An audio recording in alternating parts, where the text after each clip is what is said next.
Assalamualaikum warahmatullahi wabarakatuh. Bismillahirrahmanirrahim.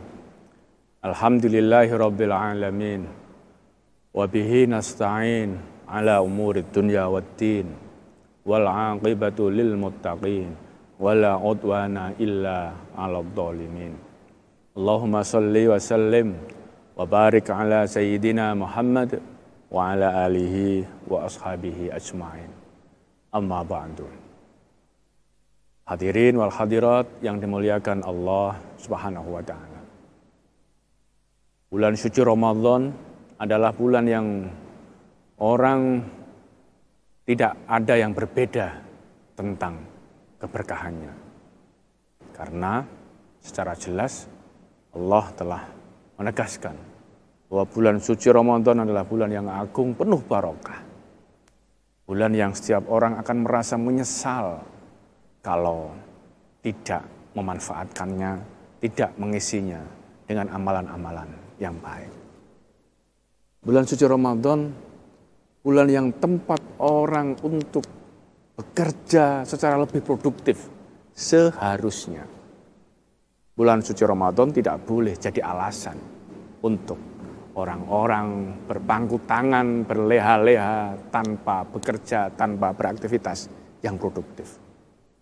Bulan suci Ramadan seharusnya menjadi bulan orang untuk lebih mensucikan diri, menjernihkan hati, dan memantapkan segala motivasinya untuk lebih baik.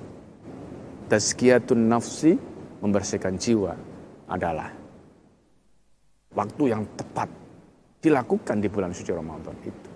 Karena keagungannya.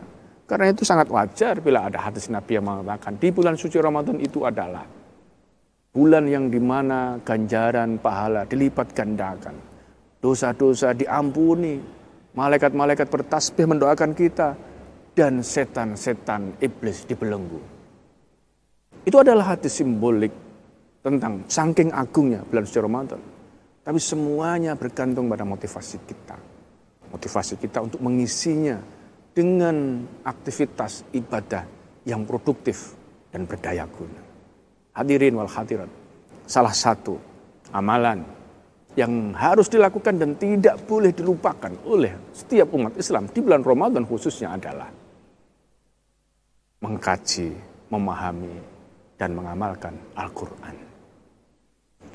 Al-Quran adalah firman Allah. Al-Quran adalah sabdaning pangeran. Al-Quran adalah pegangan yang diberikan Allah kepada umatnya. Al-Quran wa kalamullah al-munazzal ala Muhammadin biwasilati Jibril al-muta'abbad bitilawatihi. Quran adalah mukjizat yang luar biasa.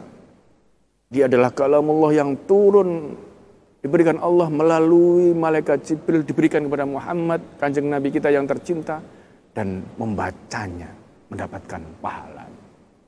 Kita tidak pernah lupa dan pasti ingat bahwa turunnya Al-Quran adalah di bulan yang agung ini, bulan suci Ramadan. A'udzubillahi minasyaitonirrajim. Syahrul Ramadan alladzi unzila fihi al-Quran hudal linnasi wa bayyinatin minal huda wal furqan. Bulan suci Ramadan itu adalah bulan diturunkannya Al-Quran. Hudan linnas, Al-Quran itu petunjuk bagi umat manusia.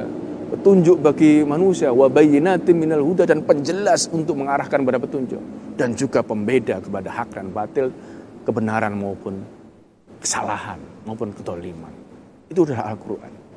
Karena itu, semua ulama sepakat. Masdarul asasi fil Islam wal Quran.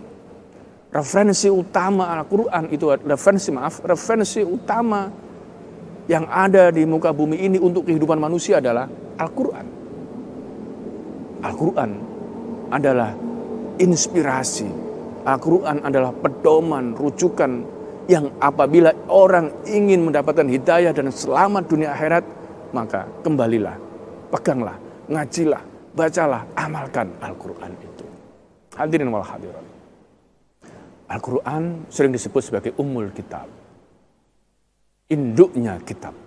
Karena di situ adalah puncak inti dari semua karya-karya agung dan ada pada Al-Quran. Bahkan Ummul Kitab itu adalah sumber dari segala sumber ilmu. Ada yang mengatakan Ummul Kitabnya ada di Al-Fatihah. Al-Quran adalah referensi utama yang dirujuk banyak orang. Karena itu Quran sering disebut Sab'ul Masani, terutama dalam surat Al-Fatihahnya. Ayat yang sering dibaca-baca adalah Fatihah. Al-Quran sekali lagi tidak ada yang tidak ada manfaatnya. Semuanya manfaat. Bahkan semuanya adalah berdampak positif bagi jiwa, spiritual maupun langkah kita. Karena itu, di bulan suci Ramadan ini, saat yang tepat bagi kita untuk mengkajinya. Sekali lagi, mengkajinya. Bukan hanya mengaji saja. Bukan hanya membaca saja. Bukan hanya tartil saja. Tapi dia juga tadabbur. Berpikir, merenungkannya. Dan ta'amul melaksanakannya. Mengamalkannya. Al-Quran itu bukan hiasan. Yang hanya dikumpulkan di buku, di rak. Sebagai souvenir. Sebagai pegangan, oleh-oleh. Apalagi sebagai alat untuk menjadi mas kawin. Bukan itu. Al-Quran itu adalah karya Allah yang harus dibaca, dipikirkan, dan dilaksanakan untuk menjadi inspirasi dan pedoman hidup kita. Karena itu, hadirin wal hadirat, mari kita kembali kepada Al-Quran. Kita agungkan kembali Al-Quran, firman Allah yang luar biasa sakral dan agungnya itu. Bagi yang tidak mampu untuk membacanya, belajar. Belajarlah kepada orang-orang yang ngerti, yang paham. Belajarlah kepada orang-orang yang punya otoritas, yang punya kemampuan. Bagi yang tidak paham cara membacanya dan memahaminya, belajarnya pada orang-orang yang paham, yang ngerti. Kiai, ulama, cendekiawan, yang memang ngerti, yang punya guru. Bukan belajar dari internet saja. Internet itu boleh menjadi referensi, tapi harus otoritatif. Tidak sembarang berita kita jadikan pelajaran. Karena itu adalah wahyu Allah. Karena itu memilih guru dalam belajar Al-Quran itu wajib. Harus benar, tidak boleh sembarangan. Karena itu hadirin wal hadirat, belajar membaca, tartil, mengkajinya, mentadaburnya, dan mengamalkannya. Melaksanakannya dalam kehidupan sehari-hari. Firman Allah itu sungguh luar biasa, bisa dibayangkan. Allah yang maha kuasa, yang maha hebat, yang maha transenden, yang maha segalanya. Berfatwa, bersabda, berfirman. Tiba-tiba menjadi Al-Quran yang terbatas hanya dalam buku kertas tertulis itu.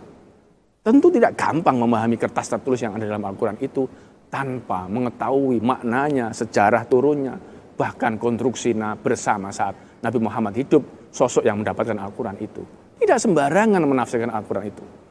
Menafsirkan Al-Quran butuh ilmu, butuh wasilah. Wasilahnya apa? Belajar ilmu usulul tafsir, ilmu tafsir dan tafsir. Karena itu tidak sembarangan orang bisa mengakses Al-Quran itu. Harus belajar karena dia kalamullah. Belajarlah dengan cara yang tepat agar tidak salah. Karena misi Al-Quran diturunkan itu adalah rahmatan lil alamin. Sama bersejalan dengan misinya Kanjeng Nabi Muhammad diutus di muka bumi ini. Diturunkan untuk menjaga kerahmatan alam semesta ini. Bermanfaat bagi orang lain. Menyebarluaskan gagasan salam dan damai kepada orang lain. Al-Quran pasti membahagiakan. Al-Quran pasti mengajarkan aturan yang benar dan menyenangkan. Karena itu, mari kesempatan ini kita jadikan pepeling kita, peringatan kita. Mau'idhah bagi kita semuanya. Agar kembali kepada Al-Quran dengan cara yang benar. Belajar secara benar, mengamalkannya juga secara benar dengan guru-guru yang benar. Semoga Allah memberikan ridho dan berkah kepada kita semuanya. Selalu bisa mendapatkan inspirasi dan ridho barokahnya dengan Al-Quran. Ihdinas shiratal mustaqim. Wabillahi taufiq wal hidayah. Wallahul muwaffiq ila aqwamit thoriq. Assalamualaikum warahmatullahi wabarakatuh.